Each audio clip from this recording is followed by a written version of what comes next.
So now I'm just going to go through a typical consult that I get. So some of you might have electronic medical records where you can get the consult by, it's just like a GI consult, anything else, it just shows up in your computer inbox. And some of us don't. We get a phone call from the unit secretary. We get a consult from a social worker. So however I get it, that's okay. But then I kind of, if it's an electronic one, I can review the chart by myself. But part of my job too is to make sure I can get a consult from anybody. It can be family, anybody. But from a courtesy standpoint, I let the attending physician know if it's someone other than from their team, just so they know that I'm going to be putting a note in their patient's chart and I'm going to be reviewing it. I don't need their permission, but I've never had a problem with that. Sometimes they'll go, oh gosh, I didn't know they did that, and that's fine. So I want to contact the providers who ordered the consult too, to ask them to clarify what it is that they expect from me. What do they think that, what do they need from me? If the attending isn't aware, then I let them know as well. Then I review the medical record and I begin to get this story. And I kind of have a template that I use for my notes, so I kind of review things in that way and I make notes. Then I must speak to all the folks that are involved. So I'll speak to the nurses, the social workers. I'll actually go over there and talk. My office is across the street from the hospital, so I'll walk over there. I like to actually physically see the patients and talk to them if I can, or their family members that are there. Talk to the family, start getting, again, this story, because sometimes it's different, as you know, when you get involved in it than what you thought it was when you got the consult note or the order. So I want to gather all that information. Then I look at institutional policy or legal issues if I need to. Contact other key people, risk managers, social work. A lot of times I'll give a call to risk management if it's an issue that I think they might want to be involved in, and they do the same thing for me, so that I don't try to wear that risk manager hat. But social work is real important for me at UIC and in the other institutions as well, to get an idea from them. And then anything else I might need to do, I don't know. Sometimes I'll have to look up some articles if they're really kind of unusual requests from transplant or something like that. I'll need to look up some things like that. Then that gets me started with the actual work of the consult. If I do need to have a patient meeting or family meeting, now in 2 campuses that I work for, it's a LTAC, they're LTACs, and they're acute vent hospitals. Almost without exception, my role for them is to have a family meeting. So there's someone I meet with, and those are scheduled. It's a little less random, and we'll schedule those a few days in advance. So then I sit down. I usually go with our chair of the ethics committee there and we do introductions. And then I'll ask them, do you know why, you're meeting with me? And they'll sometimes say, yeah, the doctor just said, we were going to talk about the care of my dad or something like that. So then that's when I tell them that, I'm here to speak to the treatment goals. We're here just to kind of clarify what the goals are for this person.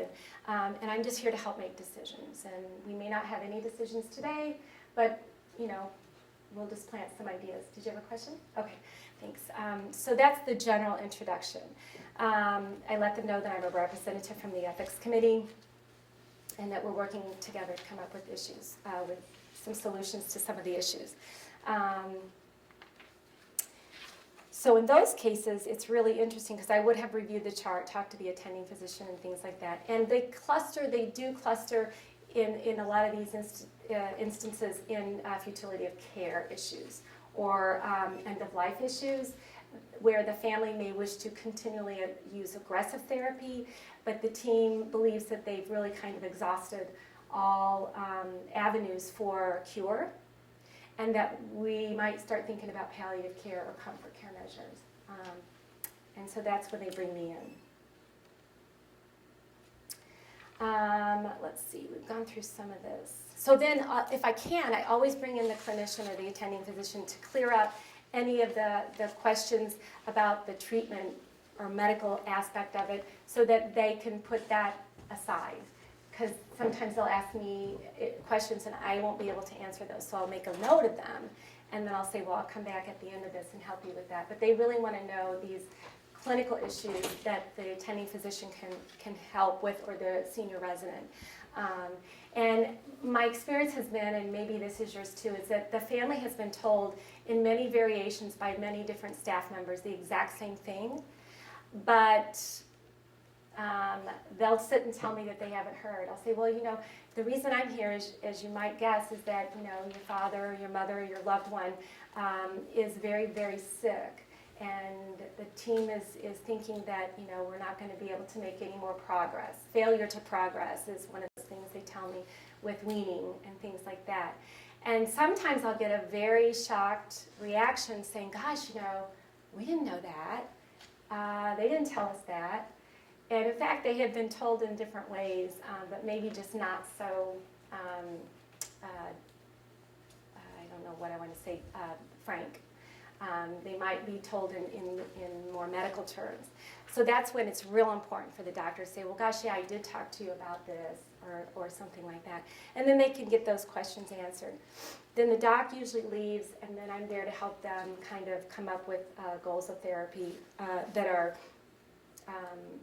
I hate to use the word appropriate, but that are appropriate for this particular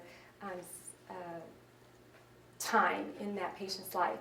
I often will ask them to tell me about their family member. I'll say, well, gosh, you know, right before this person got really sick, what were they like? Tell me a little bit about that. And that's a wonderful icebreaker, because they smile. They'll say, gosh, Mom loved her garden. She would be out every day with her garden, talking to the neighbors, going to the grocery store. She just loved to just be out and about. And then I can follow up with that and say, well, gosh, you know, what if the best case scenario, and that's where I always say it, I go, what if today is the best it's going to get? The way your mom or your loved one is right now, if that is the best it's going to get, what do you think your mom would want? And then they can stop and tell me, you know, whatever they're thinking are. And I have learned also over time, and some of you may have too, that unless you bring up certain topics, especially related to death and dying, they will not. They will not. For example, had a consult last week with a family of a young man who's 44 years old. He has been institutionalized since he was 4 with extreme profound disabilities and anoxic brain injuries and whatnot. So he has completely been institutionalized all these years. But he never was on a vent until recently. He had an event, and he's now on a ventilator, and it's been several weeks, and he's not able to progress in weaning. In fact, the doctors think it might be dangerous for him not to have his airways secured, and that he decompensates quickly with turning now and things like that. So the mother is the legal guardian. So we had a conversation with her and her husband about this young man, and she was concerned. She just was hoping that he could go back to the place he was. It's hard to place patients in general when they have a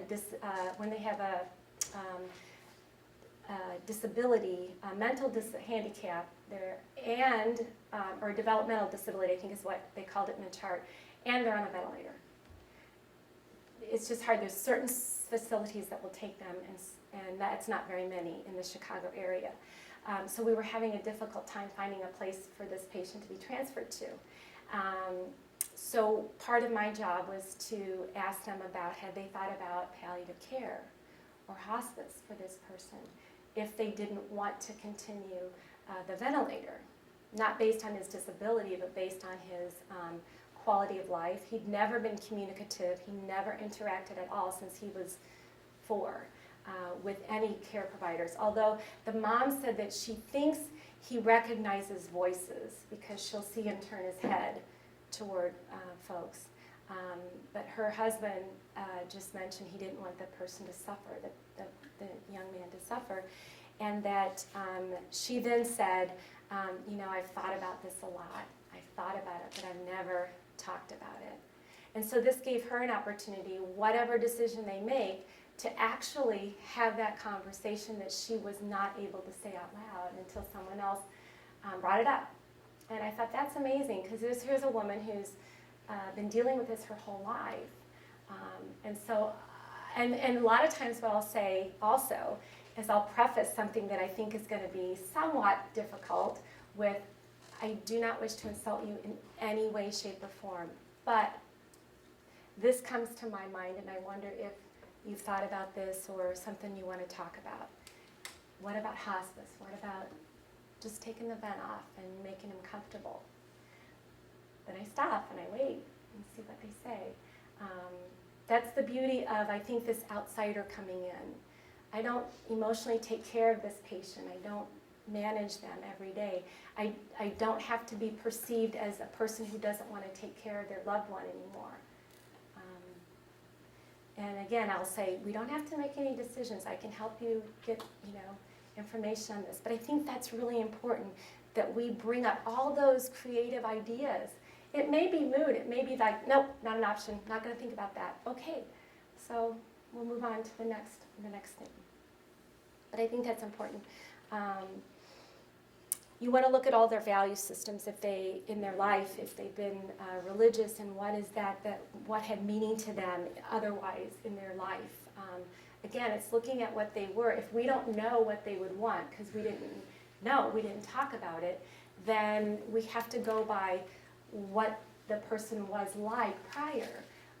Especially with surrogate decision makers. They want to make a decision, it's a burden, but they want to make a decision as best and as close to that person who would do it, I think, if they could. The difficulty comes in when family members have no idea related to patient preferences and simply focus on what they themselves want to happen. And again, then I have to kindly step back and say, I know it's hard for you, and I know you want your loved one to be here forever, but that's probably not going to happen. And so what are we going to do? Again, it's about helping them make decisions and being fairly factual. The hard part is when, and I think we'll get to that later, but some of you who are chaplains, it's very difficult for me to respond to what I call the M word, miracle, when they're waiting for a miracle, because I believe miracles can happen. I also believe that God doesn't need our technology in order to make that miracle happen. So I kindly help them understand that, medicine for the most part is in the business of doing what we do, what they do. And God can take care of the rest. So we want to limit the suffering that maybe we're causing this person and just allow, maybe God to take over from there. But that is not probably the best answer or the best response. It's the one that I've come to over time. If I have time, I'll ask the chaplain to come with me, and they're really good at talking about that, much better than me. But those are difficult situations. And we have to help them deal then with their grief. And I'll say, is there anybody that can help you, talk to you about, this transition time? Because I said, the family member's likely going to pass away, and how are you going to deal with that? So then we can talk about that a little bit more. At the end, I summarize verbally for the meeting. It's important that I also gatekeep. I feel like I'm a mediator, and Dubler talks a lot about that in the book, mediation, but that is kind of what I do. I can challenge them a little bit more, follow-up questions that may be a little more challenging than other team members might. But at the end, I'll say, well, gosh, here's what I think we've talked about. A, you're going to think about the DNR order, and you're going to let the staff know if that's something that you wish to pursue. If you have any questions, call me. B, you're going to look at alternative therapies, perhaps maybe palliative or hospice. Or C, you're just going to say we want everything going like we have it. Or I'll say whichever treatment options are on, and then they can say yes, that's good. And then I put my note in. I also ask them for permission. I put a time frame sometimes when we want them to make a decision, and I'll say, well, this is just a target, because I think it's important for us to keep on track. And how about 9 o'clock tomorrow? Would that be a good time for you to talk to the doctors? And I'll let the doctors know that you'll be calling. It is arbitrary, but I think it is a goal when you need to have a goal. If they don't make it, no harm, we can just follow up with a phone call. I ask permission to follow up. This is where the evaluation piece comes in. And because they're LTACs, I usually can get them on the phone the next week, and they're still, their loved one's either been recently discharged, has passed away, or is still there. So I can find out and I can document a little bit in the medical record that I had the follow-up phone call and things like that. And I really do like to track a little bit of this stuff, if I can. Like in the last few months, how many of our conversations resulted in a specific order, or how many transferred to comfort care. Maybe not as a result of my specific conversation, but all of us working together, and that decision was made. 10 more minutes. Oh, okay. Do you want me to move on to evaluation? Sure. So anyway, I can talk more later about the documentation piece, but I think that's important. And I think curbside are important too, but for the most part, I think as a consultant, in order to be not taken seriously, but to have your service taken, that it's an important service, I believe there should be a note in the chart, even if it's an informal consult, that you were consulted and that you gave some advice of some kind. And I find that in my practice to be really important. Now, if it's a phone call about something not so significant, I won't put a note in. But even that follow-up phone call, say, talk to the family and, no decisions have been made, something like that. So at least it verifies, I think, the actions that we do. And again, you can read this on your own. I think consult notes take their own, however you wish to do them. I do the summary outcome, and I give my phone number and all of that stuff. Consult evaluation, this is a really interesting thing, and ASBH is looking at that, as is other folks, but there's not a ton of literature. As you saw, Fox's article is 10 years old, 11 years old, was it 02? The data's at least 10 years old. Yeah. Published like 07. And I think we're all struggling with the evaluation. It's not like you can evaluate a clinical situation where you give a blood pressure medication and you can see, did it raise it? Oh, I made the right decision on that. It's really looking at the process, because I struggled with what is it that we want to evaluate. Because if we're evaluating happiness by either the team, or satisfaction by the team or the family or the patient, that's very dependent, and we know this from outcome. If the patient dies, if we disagree with them, the satisfaction on the part of the family and the patient is going to be lower, because but if we look at the process, no matter what the outcome is that not what we're trying to evaluate? So let me go to that piece, and let's see. Is that on here, Robin? Yeah, it should be at the bottom. Okay. Can I ask a question? Yes. So, you're it for the consultant, you don't have a... Oh, that's a very good question. Yes. I need to get this. Where do I go from? Okay. So how we do it at UIC is an integrated model. So we have an ethics committee that meets every month. And on that committee is multidisciplined people. I'm the co-chair with, right now he's a neuropsychiatrist, a physician on our team. We meet once a month, and our mission is the same as what Kehan spoke to briefly. Policy review and revision. We have about 12 policies that are patient rights and ethics, looking at education. We do grand rounds programs once every 2 months, and then I can throw in an additional one as needed. And they're very well attended, and we try to offer CEs and all of that kind of thing. And the third thing is case consultation review. So because I'm the only person paid to do this kind of activity, and we have other folks that have been trained to do it through either the fellowship at UOC and things like that, but they also have a 100% appointment. Usually it's a clinical appointment, so they don't have time to do all of this mostly on their day-to-day job. So I do the consult. Now, what we set up several years ago, and this might be of interest to some of you, especially if you have a model where you have to bring, it's impossible to bring more than 3 people together, usually at a given time and date. So I do the note, and then I cut and paste it onto a secured web discussion board that is password protected. So all the members of my ethics committee have access to it. As in addition is our legal counsel, and I have a risk manager on there, and I have the chief medical, who's my boss, so that, you know, they may not read everyone, but they can if they wish to see what kind of situations we have. So then that goes out immediately, and everybody gets an email prompt, and then they can respond. Then it's like a chat, a discussion board, and I can get feedback right away. And that's really useful when we get to our ethics committee meetings to review consults, because we don't have time to go through 8 of them in a 1.5-hour meeting, plus all the other stuff that we do.